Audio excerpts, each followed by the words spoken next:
자, 됐습니까? 194페이지부터 보도록 하겠습니다.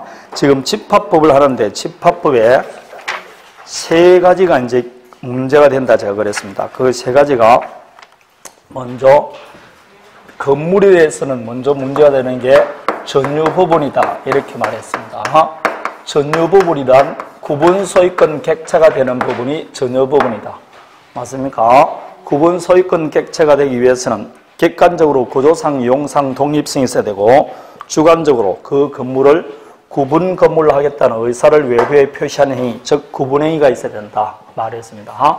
다음에 공동으로 사용하는 부분, 공용부분입니다.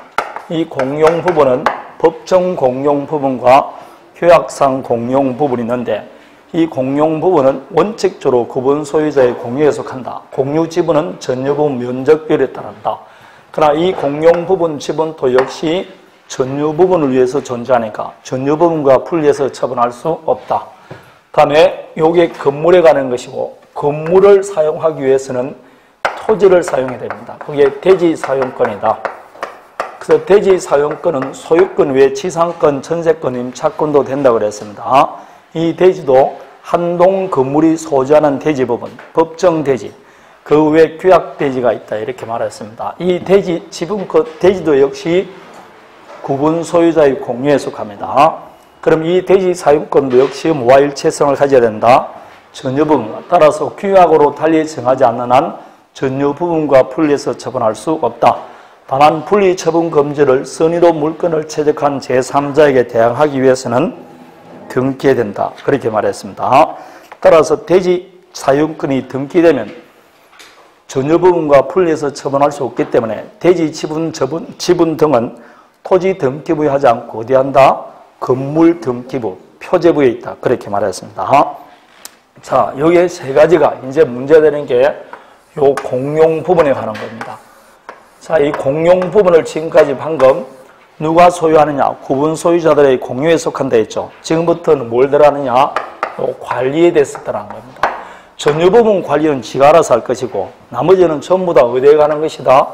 공용 부분 관리에 관한 겁니다. 그럼 첫 번째 구분 소유자의 권리 의무 봅니다.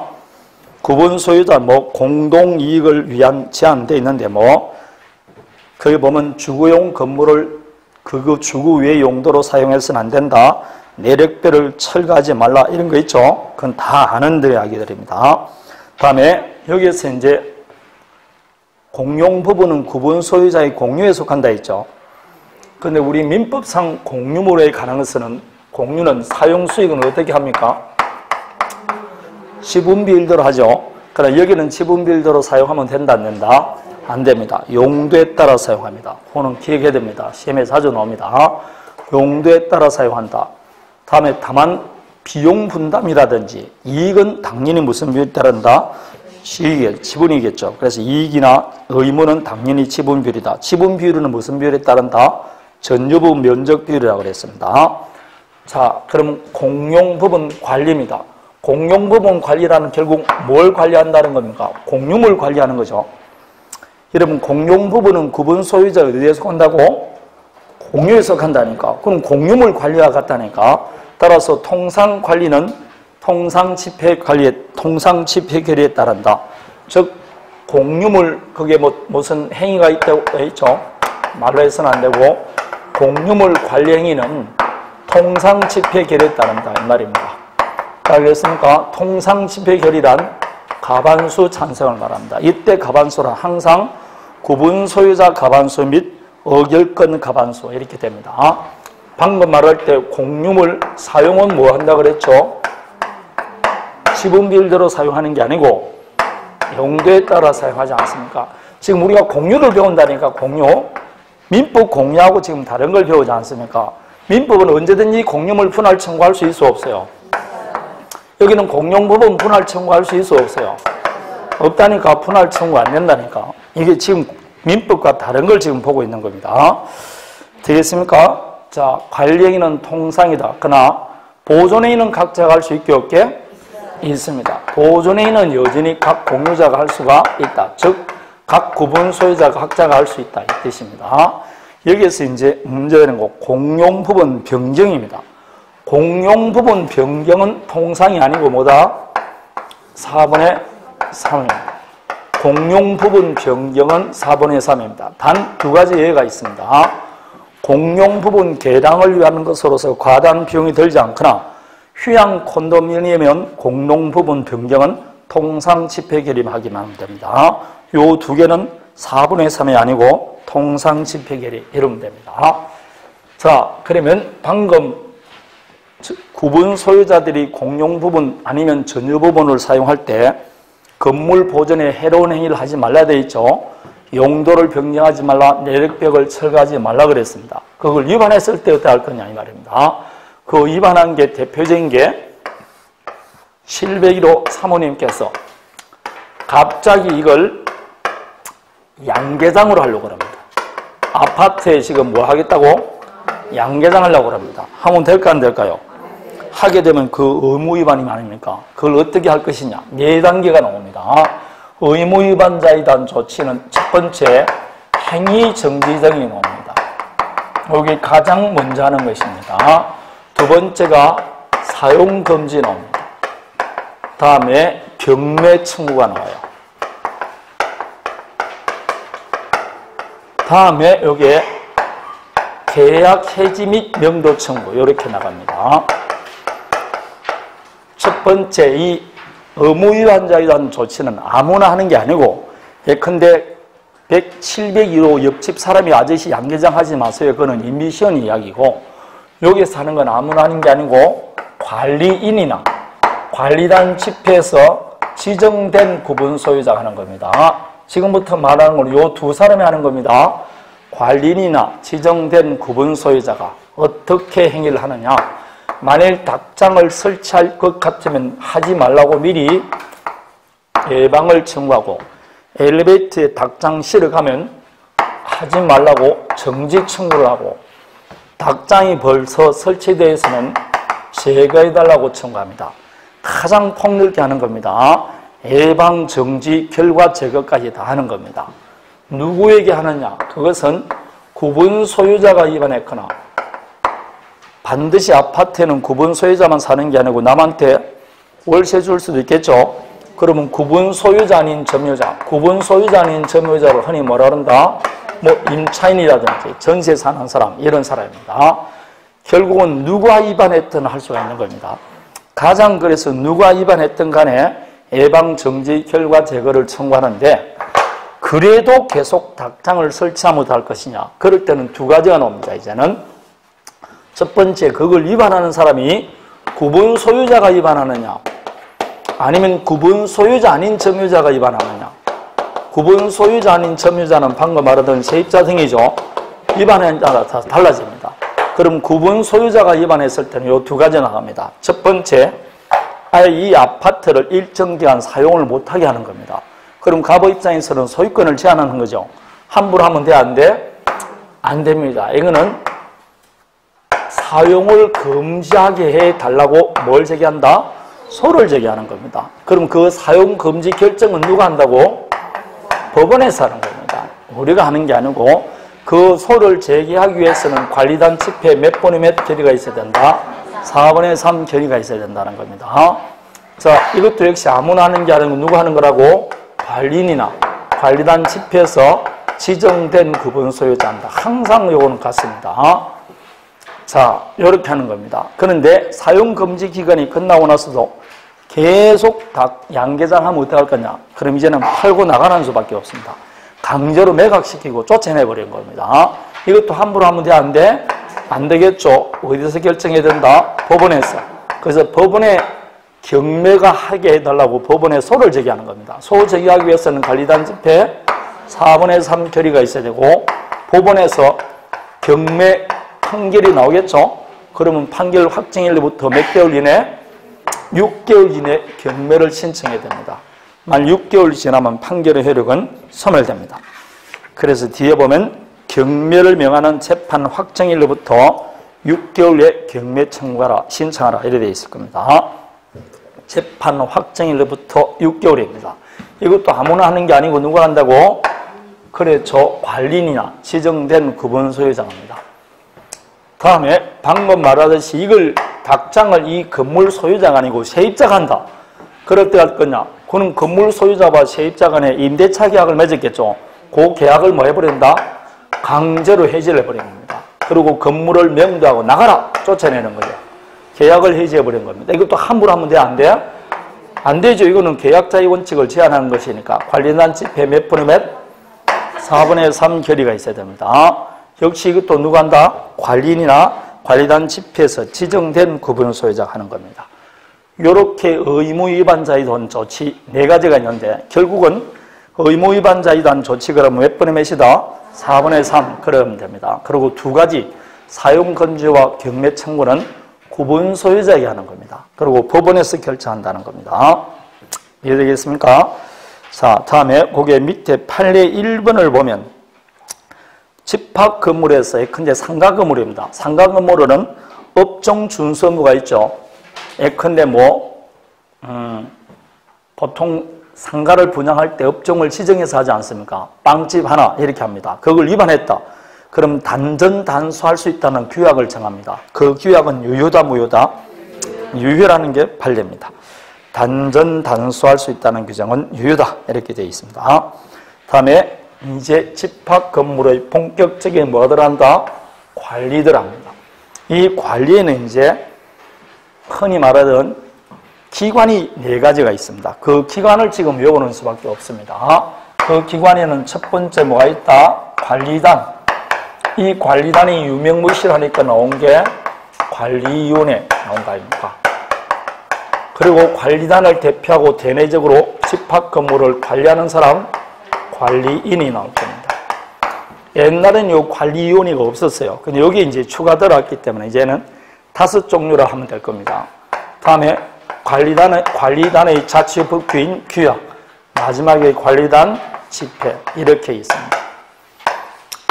첫 번째 관리단은 구분 소유자 전원으로 구성되는 필요적 관리기구고 필수기구고 상설기구고 최고 의사결정기구입니다. 그런데 관리단이 성립하기 위해서는 특별한 절차를 거칠 필요 있습니까? 없습니까? 당년 설립입니다. 당년 설립, 특별한 절차를 거치지 않습니다. 그러면 탈퇴할 수 있을까 없을까요? 없습니다. 이거는 탈퇴 같은 거 안 됩니다. 그냥 구분 소유자가 되면 당연히 관리단 구성원이 될 수 있는 겁니다. 저번에 일부 공용 부분도 있을 수 있다 했죠. 그럼 일부 공용 부분을 관리하기 위한 관리단 따로 구성할 수 있게 없게 있고 관리단 집회도 따로 할 수 있습니다. 101동 회의를 열 수 있습니까? 없습니까? 102동 회의 열듯이 그렇게 여는 겁니다. 그럼 물어봅니다. 세입자는 관리단 구성원이 될 수 있게 없게? 절대로 안 됩니다. 반드시 구분 소유자만 됩니다. 그럼 구분 소유자가 세를 주고 다른 곳으로 이사를 가 있습니다. 그럼 지금 현재 그 건물을 사용한다 안 한다? 안 하는 구분 소유자도 관리단 구성원이 될 수 있다 없다? 있습니다. 관계없습니다. 자, 여기서 미분양된 구분 소유자도 관리단 구성원이 될 수 있게 없게? 있습니다. 미분양됐을 때는 누가 구분 소유권을 가지고 있습니까? 아파트 분양회사겠죠. 그 분양회사입니다. 그래서 미분양된 전유부분 구분 소유자 포함합니다. 자, 그래서 2번 임차인이나 전세권자는 구성원이 될 수 없다. 3번 판례 이것도 기억하셔야 됩니다. 분양대금을 완납했는데 분양자청의 사정으로 아직 등기를 경료받지 못했습니다. 그 자도 관리단 구성원이 될 수 있게 없게 있고 의결권 행사할 수 있습니다. 다음에 관리단 채무에 대해서 구분 소유자의 책임인데 보통 보면 아파트는 정리권 같은 걸 매년 모으죠. 근데 대규모 공사를 한다든지 아파트 페인트를 칠하게 되면 다시 뿜빠이 하죠. 그게 관리단 채무 아닙니까? 그 관리단 채무를 관리단 재산으로 전부 변제할 수 없으면 누가 부담해야 된다? 구분 소유자. 이때는 무슨 비율에 따른다? 지분이라면 결국 무슨 비율에 따른다? 전유부분 면적 비율에 따릅니다. 그래서 관리비가 많이 나오는 거죠. 면적 비율에 따르니까.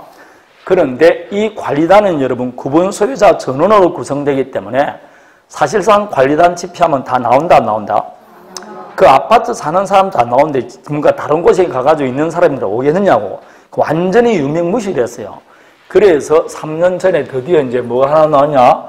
관리위원회라는 걸 둘 수 있게 만들었어요. 요거는 필수 기관이 아니고 둘 수 있다.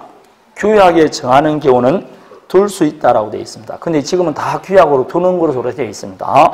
그럼 요거는 뭘 대신하는 기간이라고? 당연히 구성원은 누구만 될 수 있다? 이걸 대신하는 기간이니까 누구만 될 수 있다? 구분 소유자만 될 수 있습니다. 세입자는 될 수 있게 없게? 이게 이제 중요한 내용입니다. 그래서 구분 소유자 중에서 관리단 집회 결의에서 선출되고 임기는 2년 범위 안에서 규약으로 정하고 선구구별로도 선출할 수 있다. 자, 그래서 요즘 왜 대단히 아파트 가끔 가다 보면 엘리베이터에 기호 1번, 기호 2번 나오죠? 옛날에는 그런 거 없었지 않습니까? 여기 이제 관리위원회 뽑는 겁니다. 관리위원회. 그러면 방금 세입자는 관리위원회 위원이 될 수 없다 했죠? 그러나 그 관리위원회 선출할 때 의결권을 행사할 수 있게 없게? 제가 의결권은 이제 세입자가 다 한다 했죠? 그래서 5번 구분 소유자의 승낙을 받아 전유부분을 점유하는 자도 관리위원회 선출에 관한 관리단 집회에 참석해서 의결권 행사할 수 있습니다. 다만 구분 소유자나 점유자가 관리단에 의결권 행사하지 않는다고 미리 통지를 했다. 통지했을 때는 할 수가 없습니다. 그런 통지를 안 했으면 이제는 의결권은 누가 행사한다? 그렇죠. 임차인 등 구분 소유자 아닌 점유자가 의결권 행사합니다. 완전히 바뀌었습니다. 그러면 결국은 누구한테 유리하게 지금 판가한다? 세입자 등에게 유리하게 하는 거죠. 이게 바뀌었던 겁니다. 자, 그래서 여기에서는 구분 소유자가 구성원이 될 수 있다는 거. 되겠습니까? 다음에 관리위원회 선출할 때 의결권은 누가 행사할 수 있다? 구분 소유자 아닌 점유자가 행사할 수 있다. 그렇게 하면 됩니다. 다음에 관리인입니다. 관리인은 필수기간이라 그러면 맞을까요? 틀릴까요? 틀립니다. 10인 이상일 때만 필수기간이고 10인이 되지 않으면 관리인을 반드시 둘 필요는 없습니다. 그래서 10인 이상일 때는 필수기간입니다. 다음에 관리인은 반드시 구분 소유자일 필요 있습니까? 없습니까? 없죠. 여러분 요즘 대규모는 관리인이 돼가 누가 된다 했죠? 법인이 됩니다. 법인. 그래서 흔히 용역회사란 말 들어봤습니까? 그 용역회사의 관리를 맡깁니다. 그럼 그 용역회사가 관리인이고 거기에서 파견된 직원을 우리는 관리소장이다 이렇게 말합니다. 그래서 관리소장은 용역회사에 뭘 받는다? 월급 받는 사람입니다. 그래서 법인도 될 수 있어 없어요? 있다 이 말입니다. 법인도 사람 취급하니까. 따라서 반드시 구분 소유자일 필요 없다. 자, 관리인 선임해임은 어디에서 한다? 관리단에서겠죠. 그러나 규약으로 정하면 어디에서 할 수 있게? 관리위원회에서 하는 겁니다. 그래서 요즘은 다 관리위원회에서 합니다. 자, 역시 마찬가지입니다. 아까 말했지만은 이 관리인 선임 해임에 관한 의결권도 또 누가 행사할 수 있게? 그렇죠. 전유 부분 아까 말했지 않습니까? 구분 소유자는 점유자, 세입자도 의결권 행사할 수 있게 없게? 항상 이제 의결권은 누구다 행사할 수 있다고? 세입자가 합니다. 항상 그렇습니다. 자, 그런데 관리인이 부정행위를 했다. 그런데 관리인하고 짜고 때문에 해임이 안 됩니다. 해임이 안 되면 각 구분 소유자가 법원에 해임 청구하면 됩니다. 되겠습니까? 5번 관리인은 관리단 집회 결의나 선임으로 해임이 되지만 거기 보면 뭐라 했다? 관리위원회 결의로 선임되거나 해임되기로 정할 수 있죠. 근데 짜고 해임 안 할 수 있지 않습니까? 그럼 6번처럼 누가 하면 된다? 각 구분 소유자가 법원에 해임 청구하면 됩니다. 다음에 나머지는 그냥 한번 읽어보시면 됩니다. 관리인이고. 다음에 규약은 딱 두 가지를 기억하면 됩니다. 첫 번째, 규약의 설정, 변경, 폐지는 몇 번의 몇이다? 4분의 3. 다음에 규약은 반드시 1인이 보관합니다. 반드시 1인이 보관해야 됩니다. 누가 하느냐? 구분 소유자나 관리인이나 구분 소유자 또는 대리인으로서 반드시 당의 건물을 사용하는 자 중 1인입니다. 그래서 여러 명이 가지면 어느 것이 진인지 알 수가 없기 때문에 1인만 보관합니다. 자, 이제 관리단 집회인데 이 관리단 집회는 두 가지가 있죠. 정기관리단 집회와 임시관리단 집회가 있습니다. 정기관리단 집회는 지금 딱 결정이 되어 있습니다. 매 회기 연도 종료 후 3개월 이내 하라 이렇게 정해져 있어요. 임시관리단 집회는 구분 소유자 몇 분의 몇? 5분의 1입니다. 여기서는 여러분 구분 소유자 5분의 1이면 되지 의결권 5분의 1은 필요 없습니다. 구분 소유자 5분의 1 이상이 찬성하면 됩니다. 그래서 소집 청구를 하는 겁니다. 5분의 1 이상이. 그럼 누구한테 소집 청구를 한다는 겁니까? 관리인에게 소집 청구를 해달라는 겁니다. 누구한테 청구한다고? 관리인에게. 그러면 관리는 청구일로부터 일주일, 청구가 있은 날로부터 2주일 이내 소집 절차를 밟아야 됩니다. 만일 소집 절차를 밟지 않죠? 그러면 소집 청구한 구분 소유자가 법원의 허가를 받아서 직접 소집 청구할 수 있습니다. 되겠습니까? 직접 소집할 수 있습니다. 여기서 5분의 1은 기억해야 됩니다. 임시관리단 집회는 5분의 1입니다. 그러면 임시관리단 집회를 하기 위해서는 소집 통지를 해야 되겠죠. 그 통지는 언제 하라고 그랬습니까? 집회일로부터 일주일 전이라 되어 있습니다. 방금 몇 주일 전이라고? 일주일 전입니다. 그럼 요거 소집 절차 생략할 수 있을까 없을까요? 있습니다. 전원 동의하면 소집 절차 생략할 수 있습니다. 이거 답으로 출제되었습니다. 전원 동의는 요거밖에 없습니다. 전원 동의하면 소집 절차 생략할 수 있다라고 되어 있습니다. 그럴 때 관리단 집회에서 참석해서 의결권 행사하는데 아파트를 공유할 수가 있습니까 없습니까? 아버님이 돌아가시면서 아들, 딸 두 사람에게 상속 물려주면 상속은 공유지 않습니까? 그럼 이렇게 구분 소유자가 즉 집합 건물 구분 소유권이 여러 사람이 공유한다. 그럴 때 공유가 있을 때는 반드시 의결권 행사할 자 1인을 정하라 되어 있습니다. 전유 부분을 여럿이 공유할 경우 의결권 행사할 자 1인을 정하라 되어 있죠. 요 1인을 정하라는 규정은 강행 규정이다, 예미 규정이다? 강행 규정입니다. 반드시 의결권 행사할 자 1인을 정해야 됩니다. 만일 정하지 않고 각 지분 비율대로 의결권 행사하면 그 의결권이 무효다 이렇게 나와 있습니다. 반드시 한 사람이 해야 됩니다. 되겠습니까? 그러면 전유 부분이 수인 공유일 경우 통지도 누구한테 하면 된다? 의결권 행사할 자 그 자에게 통지하면 되는 겁니다. 거기 나와 있습니까? 의결권 행사할 자에게 통지하라 되어 있을 겁니다. 다음에 결의는 뭐만 할 수 있느냐? 원칙적으로 소집 통지 시에 통지한 사항에 대해서만 결의할 수 있습니다. 단 저는 동의가 있으면 뭐 어떤 것이든 결의할 수 있게 없게 있습니다. 전원 동의할 때는 제한이 없습니다.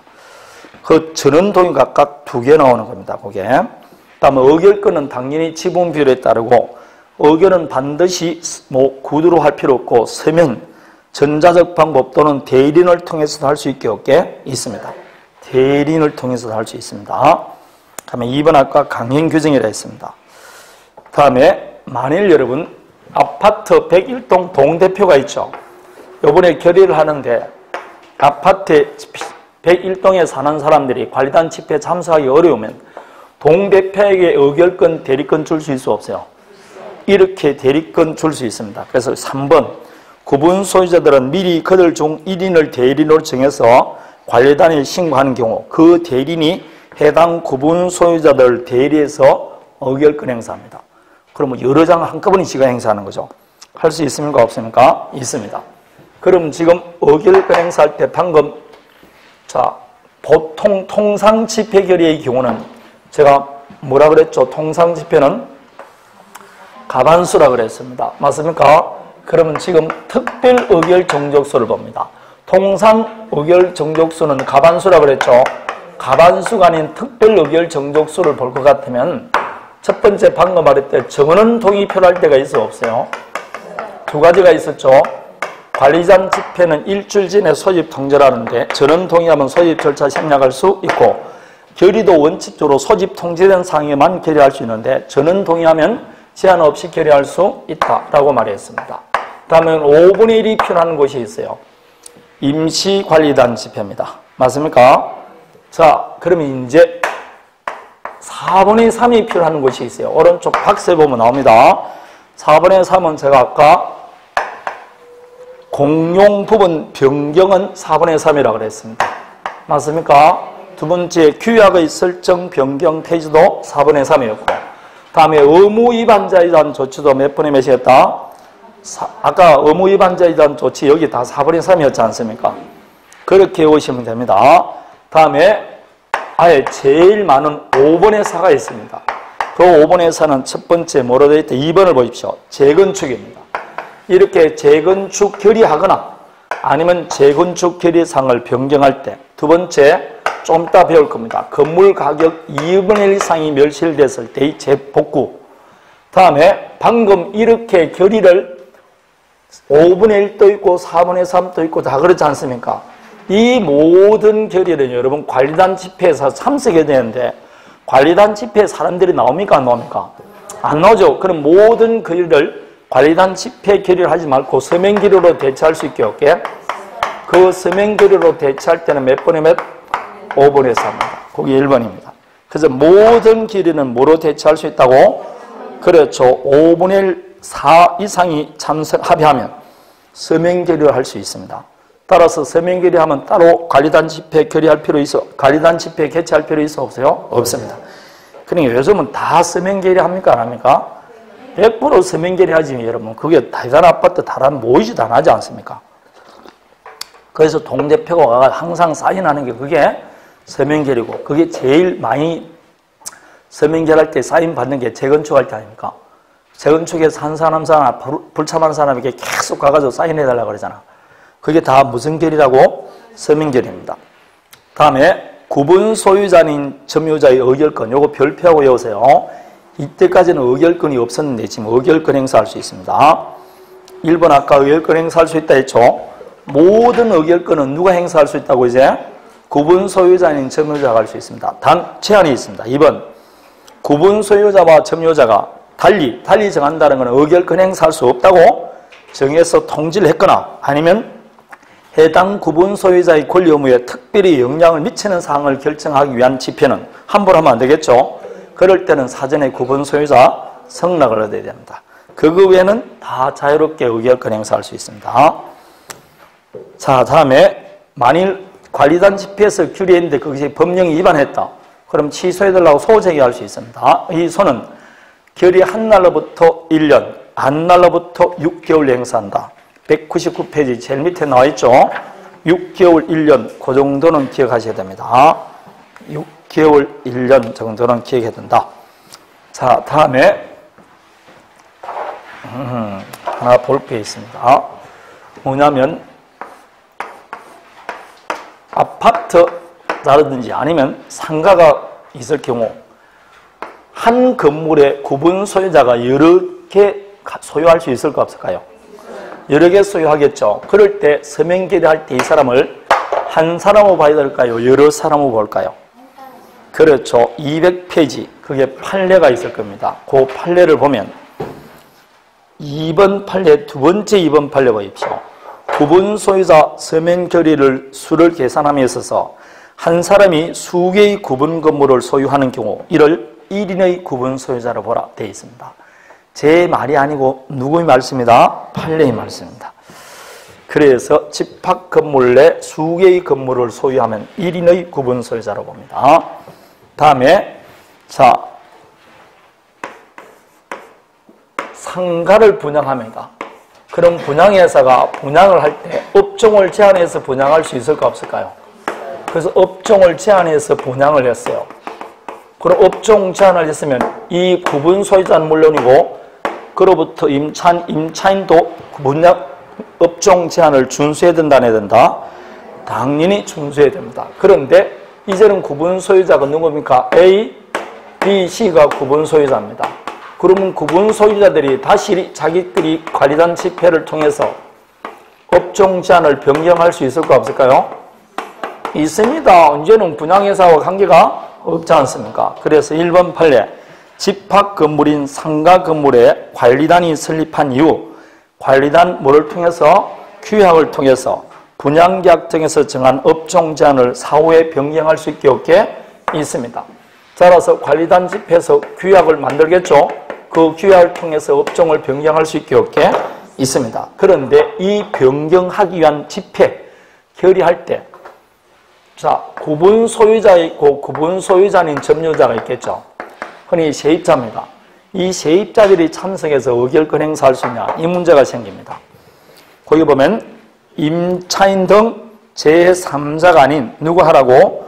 수분양자들이나 최초 분양받은 사람이 하랍니다. 아니면 구분 소유자들 스스로 합의가 필요하다.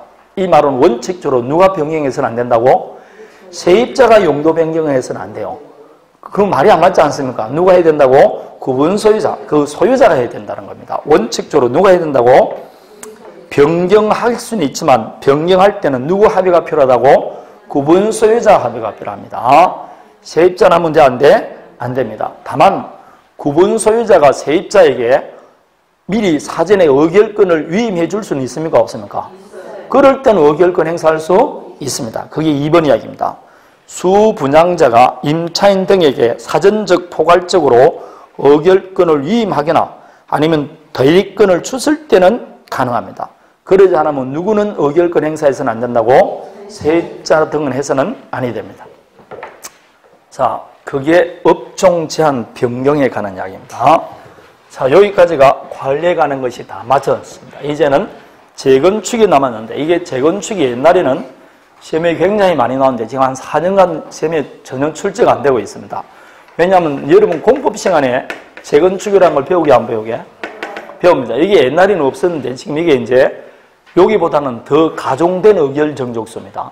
그래서 이게 거기에 따라서 재건축하기 때문에 사실상 이제는 뭐 이게 완전히 사문화됐어요. 그래서 그냥 지금 안 나오고 있는 겁니다. 그런데 요 재건축은 쭉 순서가 있습니다. 그 순서를 좀 기억해야 됩니다. 재건축은 먼저 재건축 결의가 있습니다. 다음에 불참자나 혹은 반대자에게 참가할 건지 여부를 촉구합니다. 참가 촉구라 그래요. 여기 옛날에는 채고라 그러는데 채고는 뭐로 바뀐다고 그랬죠? 촉구로 바뀝니다. 이제 다음에 불참한 자, 반대한 자에게 매도 청구 들어갑니다. 그리고 명도유예라는 것이 있습니다. 명도유예. 다음에 마지막에 있는 것이 재매도 청구라는 게 있습니다. 여기까지가 실제로 이제 재건축이 마쳐지는 겁니다. 첫 번째 재건축 결의는 당연히 몇 번에 몇 동의가 있어야 된다? 5번에 4 결의가 있어야 됩니다. 그 결의된 걸 변경할 때도 몇 번에 몇? 5번에 4고 서명 결의로 대체할 수 있게 없게? 당연히 있습니다. 자, 그럴 때 주거용 건물을 상가용으로 용도 변경하는 재건축 결의 할 수 있을까 없을까요? 그게 시험에 답으로 나왔습니다. 그래서 그거는 제가 생략했어요. 그럼 안 나온 게 그게 1번입니다. 구건물을 철거한 다음 인접대지와 합쳐서 신건물의 대지라는 재건축 결의 할 수 있다는 게 판례입니다. 자, 방금 말했지 서명 결의로 대체할 수 있다. 만일 재건축 결의할 때 정족수를 충족 못해서 재건축 결의가 무효가 되었어요. 그런데 매도 청구권을 행사하는 소송하는 도중에 불참자 일부가 찬성함으로써 의결 정족수를 채웠습니다. 그러면 종전 결의가 유효로 바뀌게 안 바뀌게? 안 바뀝니다. 무효가 유효로 바뀌지는 않습니다. 그게 3번 판례입니다. 정족수를 충족 못하여 무효가 된 경우 소송 중에 불참자 일부가 찬성함으로써 정족수를 수용하더라도 종전 결의가 소급해서 유효가 되는 것은 아니다. 그때부터 새 재건축 결의하는 것은 변론입니다. 그러나 종전 결의가 유효가 되는 것은 아닙니다. 그럼 재건축 결의할 때 결의 사항이 있겠죠. 그럴 때 반드시 결의할 사항이 거기에 보면 4가지가 있습니다. 그 새 건물의 설계 개요 나와있죠. 두 번째, 철거 및 새 건물 건축에 드는 비용. 이게 뭡니까? 재건축 비용. 세 번째, 비용 분담. 그럼 요거 2개를 합치면 재건축 비용이 얼마나 들 것이고 그때 그 비용을 어떻게 분담한다. 이거 분담은 반드시 정해야 된다, 안 정해야 된다? 이걸 정하지 않고 한 재건축 결의는 무효라는 것이 판례입니다. 되겠습니까? 다음에 새 건물을 누구에게 소유권 귀속시킬 것이냐. 새 건물 구분 소유권 귀속에 관한 사항. 이거는 반드시 결의를 해야 됩니다. 그러면 재건축 비용이나 분담은 어느 정도까지 상세하게 정해야 되느냐. 그것은 2번에 나와 있듯이 다시 비용 분담에 관한 합의를 하지 않아도 될 정도의 기준만 정해주면 부족합니다. 다시 뭐 할 필요 없다? 다시 합의할 필요 없을 정도의 뭐만 정하면 된다고? 기준만 정해지면 된다. 이렇게 말하는 겁니다. 자, 그러면 결의되는데 재건축에 불참하거나 참가하지 않았던 사람에게 참가할 건지 여부를 촉구해야 되겠죠. 촉구는 말로 합니까? 서면으로 해야 됩니까? 서면으로 촉구해야 됩니다. 그러면 당연히 받은 날로부터 몇 개월 이내? 2개월. 촉구 받은 날로부터 2개월 이내 해답을 해줘야 돼요. 아니 2개월 내에 해답을 안 해줬죠? 그러면 참가한 것으로 봅니까? 불참한 것으로 봅니까? 불참한 것으로 봅니다. 그럼 그자들에게 무슨 청구를 한다? 매도 청구를 합니다. 요 기간 만료일로부터 몇 개월 이내? 2월 이내 매도 청구를 하는데 이거는 청구권이 아니고 형성권입니다. 재건축 조합 등에서 매도 청구를 합니다. 이때 매도 청구하면 형성권이니까 바로 매매 이야기가 체결되겠죠.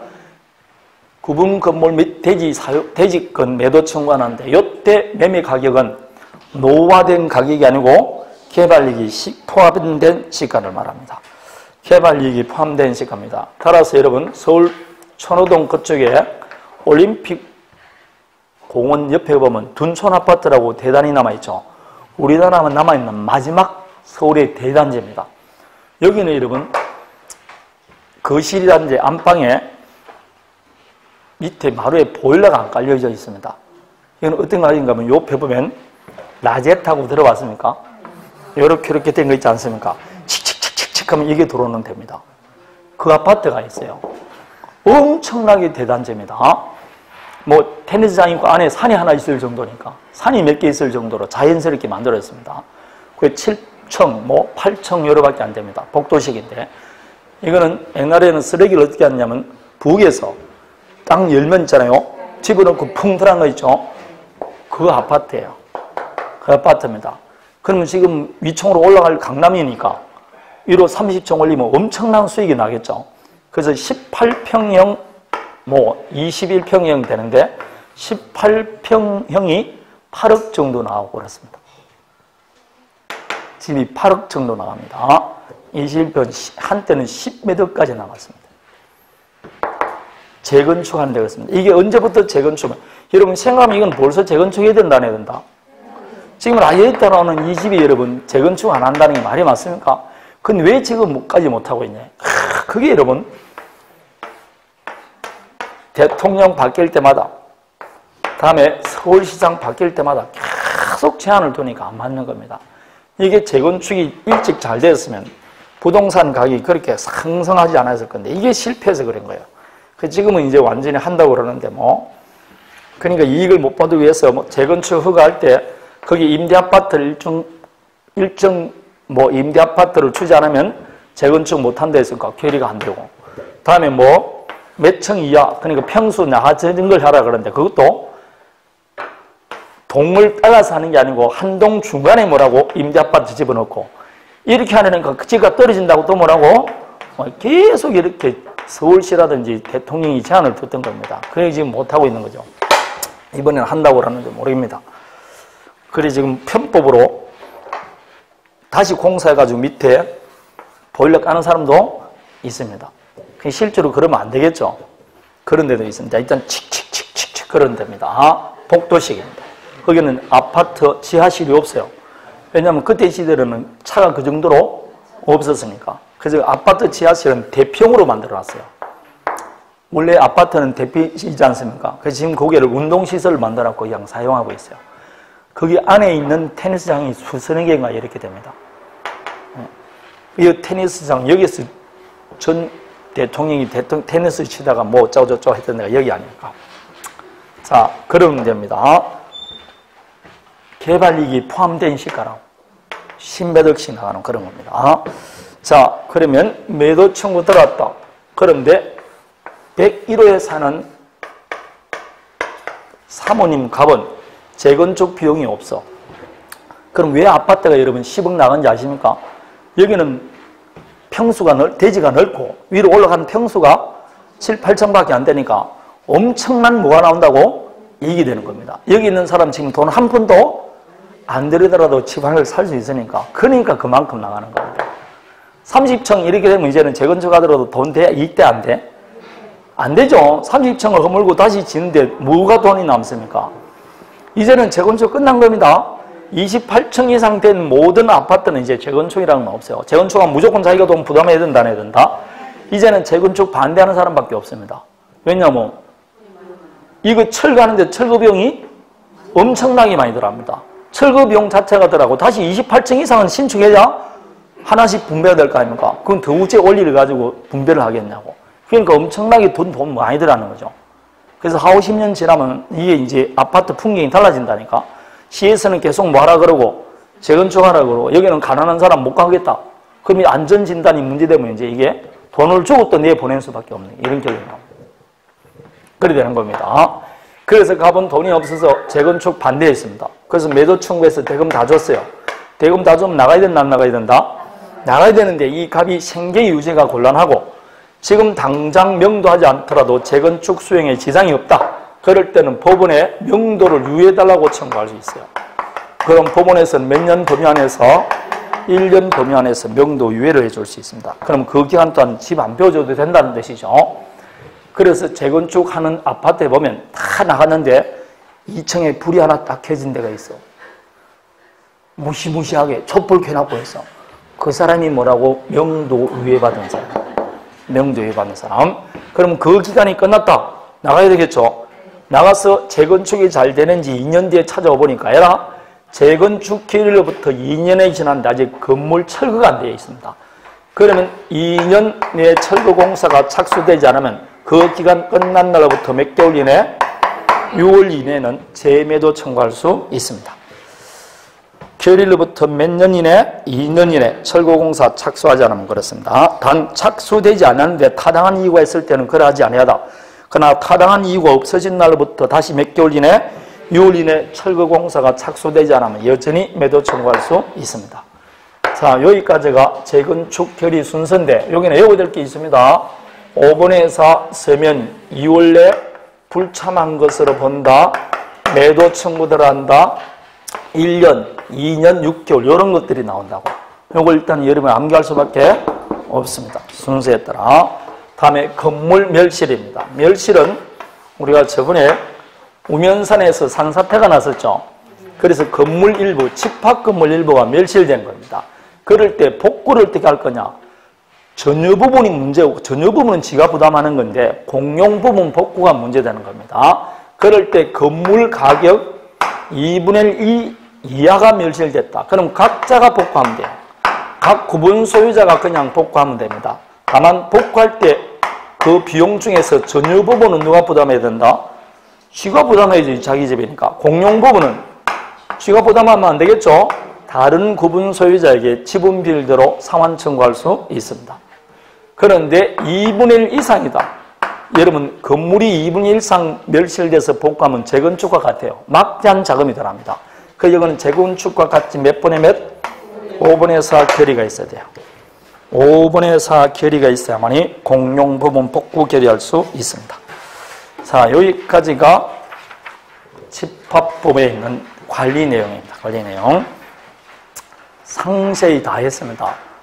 여러분, 거기에 판례 몇 가지 외에는 이론이 아니고 전부 다 법조문 아닙니까? 여기는 전부 다 법조문이 시험에 나온다. 이렇게 보면 됩니다. 자, 이제 부동산 실명법 좀 보도록 하겠습니다. 부동산 실권리자 명의등기에 관한 법률. 자, 부동산 실권리자 명의등기에 관한 법률은 갑이 은행에게 야, 내가 지금 장관이 될 예정이다. 근데 내 앞으로 부동산이 있으면 장관 되기 위해서는 청문회 하죠. 청문회 통과가 되기 힘드니까 내가 너에게 등기를 좀 믿고 맡기겠다. 알았어. 이 한 두 사람 사이 계약이 뭐라고? 명의신탁약정입니다. 명의를 믿고 맡긴다. 여기서 명의란 뭘 말한다? 등기를 말합니다. 등기. 등기를 믿고 맡긴다. 이게 명의신탁 아닙니까? 명의 외부로 표시된 소유자 명의만 당신에게 믿고 맡긴다 이 말입니다. 이게 명의신탁 아닙니까? 이게 두 사람 사이에 하는 것이고 아니면 병의 토지를 갑이 매수하면서 이 을에게 야 내가 토지를 하나 매수했는데 이번에 장관이 되게 됐다. 내 앞으로 하면 안 되겠죠? 그럼 등기를 앞으로 하자 할 수 있어 없어요? 이 사이에 무슨 계약한다? 명의신탁 약정한다니까. 그래서 명의를 맡긴다는 거는 등기를 믿고 맡긴다는 거 아닙니까? 이게 명의신탁이라고. 되겠습니까?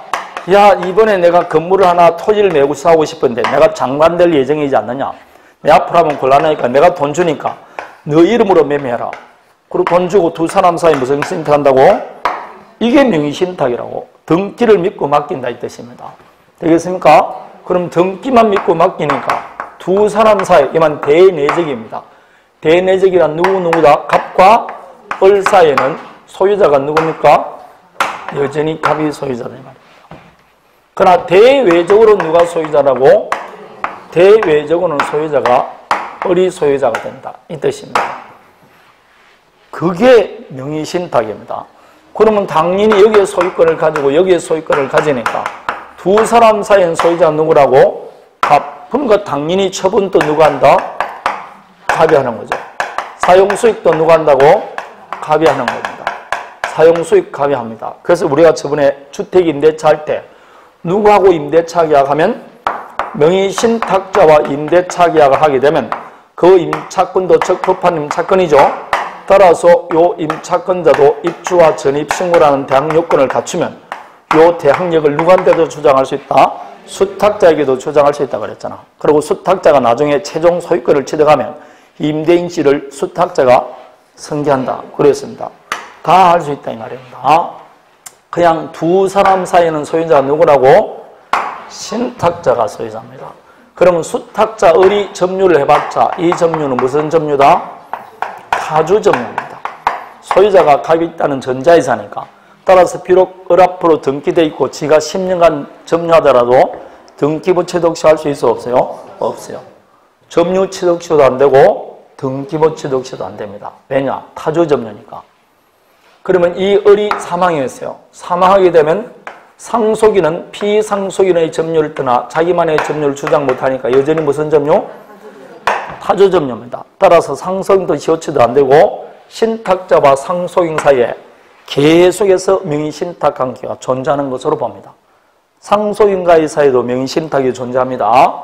여전히 존재합니다. 그래서 갑의 토지를 을에게 명의신탁했어요. 명의신탁한 다음에 여러분 여기에서 누가 수탁자입니까? 갑을 뭐라고 부른다고 그랬죠? 요걸 수탁자라고 그랬습니다. 누가 수탁자인지 알아야 됩니다. 수탁을 잘못하면 수탁이라고 할 수 있죠. 수탁에는 벼슬이 있다고 그랬잖아. 그 벼슬이 뭐라고? 그래서 등기된 자가 수탁자입니다. 항상 등기된 자가 수탁자예요. 그러면 명의 수탁자 을이 건물을 신축한 겁니다. 그러나 나중에 명의 신탁이 해지됨으로써 다시 소유권 이전 등기가 갑 앞으로 돼서 신탁자로 갔습니다. 그럼 건물 소유자 누구? 토지 소유자? 법정지상권 인정해준다 안 해준다? 제가 법정지상권 할 때 명의신탁이 3개 나오는데 모조리 안 된다 그랬습니다. 제가 이유를 묻지 않고 명의신탁 나오면 법정지상권 인정 안 해준다 그랬는데 안 된 이유 중에 하나가 보십시오. 법정지상권 인정되기 위해서는 토지와 건물이 동일 소유자이 되죠. 이게 동일 소유자입니까 아닙니까? 아니라니까. 이 두 사람 사이인 토지 소유자가 누구라고? 갑이라니까. 건물 소유자는 그러니까 동일 소유자가 아니잖아. 동일 소유자야만 인정되는데 아니다 이 말입니다. 두 사람 사이인 소유자는 여전히 누구라고? 갑이 소유자다. 그러나 외부적으로 누가 소유자라고? 을입니다. 따라서 이 을이 병에게 처분했다. 병은 뭘 불문한다? 선악을 불문하고 유효하게 권리를 취득합니다. 그러면 요 을은 등기를 가지고 있다가 갑에게 주기로 약정했는데 이걸 위반했죠. 배임행위입니다. 그럼 갑은 을에게 배임행위는 불법행위죠. 불법행위는 손해배상만 청구할 수밖에 없어요. 그런데 이 을의 배임행위에 병이 뭐했다? 적극 가담하게 되면 103조 위반으로 무효가 됩니다. 이때도 몇 조가 나온다고? 103조입니다. 그래서 여기에 적극 가담했다 이런 말이 나오면 103조입니다. 자, 만일 A라는 자가 나타나서 이 사용을 방해한다. 소유권에 관한 방해 제거는 누구만 한다? 을만 할 수 있습니다. 갑은 할 수 있어 없어요? 없어요. 갑은 외배적으로는 소유자가 아닙니다. 그냥 을이 행사하는 겁니다. 항상. 그럼 갑은 을이 갖고 있는 권리를 대의 행사할 수 있을지언정 직접은 아니게 됩니다. 대외적으로는 소유자가 누구라고? 을이 소유자입니다.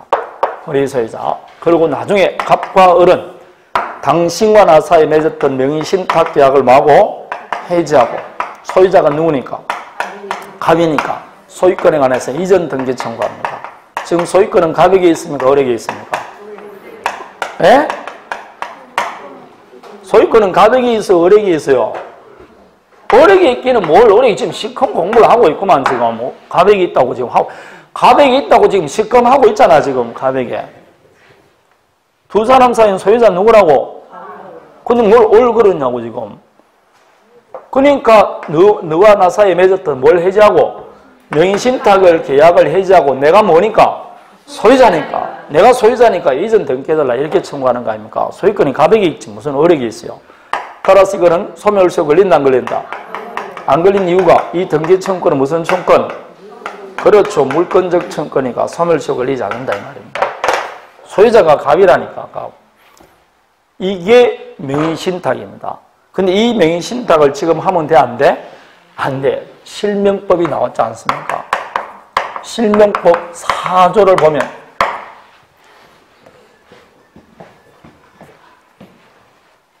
어디에 나와 있느냐? 한 장을 넘겨보면 204페이지. 명의신탁 약정의 효력되어 있지 않습니까? 딱 요 조문 하나 가지고 우리가 문제를 푼다고. 조문 요거 하나밖에 없다니까. 그러면 거기에 뭐라고 되어 있냐면 명의신탁 약정은 뭐라고? 무효예요. 다음에 그에게 쓰여졌던 물권 변동도 무효입니다. 그 2항이 나와 있습니다. 다만 계약 명의신탁에서 상대방이 선이면 거래하지 않아야 되는 외가 있습니다. 그럼 그 외에는 나중에 하고 결국은 이제는 뭐든 무효고 명의신탁도 무효이고 거기에서 이루어졌던 물권 변동도 무효입니다. 그럼 둘 다 무효가 됐죠? 그 무효입니다. 무효. 이제는 완전히 이게 무효예요. 다만 요 무효는 누구한테는 대항 못한다? 선의의 제3자입니까? 그냥 제3자입니까? 그 무슨 선이라고 돼 있다고 그래서 그게 사망에 그거 나와 있잖아. 무효는 제3자에게 대항하지 못한다고 지금 그거 읽어보라는데 뭘 그걸 못 읽어봐가지고 함부로 선이라는 분 그런 이야기 안 하냐고. 법조문 지금 내가 4조를 보잖아. 4조 내가 지금 1, 2항까지 했다고. 그 1항 보니까 명의신탁 무효, 2항 따라 행해진 물권 변동 무효, 지금 3항 무효는 제3자에게 대항하지 못한다. 지금 그거 하는 거 아닙니까? 그거 아니라니까 지금 법조문 204페이지 그 위에 있는 조문을 본다니까 지금 204페이지 페이지 204페이지 미친다니까 내가.